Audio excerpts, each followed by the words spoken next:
এবারে নতুন বিতর্কে জড়ালো সৌদি আরব। গাজায় যখন চলতি শতকের ভয়াবহতম বর্বরতা চলছে, তখন দেশটিতে ডিজে পার্টির আসর বসানোর অভিযোগ উঠেছে। মদিনার অদূরে আল উলা এলাকায় নাচ গানের আসরের বেশ কয়েকটি ভিডিও ছড়িয়ে পড়েছে সামাজিক যোগাযোগের মাধ্যমে। জাতিগত নিধনের শিকার ফিলিস্তিনিদের দুর্দশার মধ্যেই সৌদি আরবে এমন বিতর্কিত পার্টি নিয়ে উঠেছে সমালোচনার ঝড়, যাতে তোপের মুখে ক্রাউন প্রিন্স মোহাম্মদ বিন সালমান। এক টুকরো রুটির জন্য মানুষের এই হাহাকার। বোমা হামলা থেকে ভাগ্যক্রমে বেঁচে গেলেও যুদ্ধ বিধ্বস্ত গাজায় ফিলিস্তিনিদের আরেক যুদ্ধ। মাইলের পর মাইল হেঁটে স্বজাতির মানুষের সাথে রীতিমতো প্রতিযোগিতা করে সংগ্রহ করতে হয় খাবার।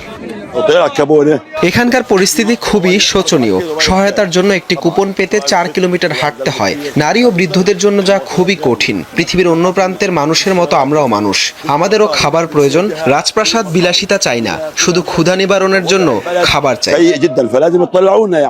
ঠিক এই সময়েই মুসলিমদের তীর্থভূমি হিসেবে পরিচিত সৌদি আরবে উদ্দাম নাচ গানের আসর বসানোর অভিযোগ উঠেছে।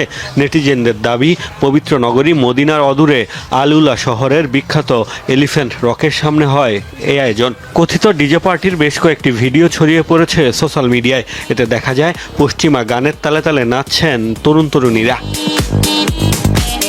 মৃত্যুপুরী গাজার মানুষের চরম দুর্দশায় ও আরব বিশ্বের নির্বিকার ভূমিকা নিয়ে আগে থেকেই চলছে নিন্দার ঝড়।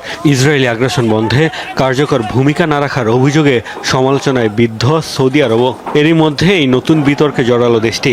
নেটিজেনদের তোপের মুখে ক্রাউন প্রিন্স মোহাম্মদ বিন সালমান।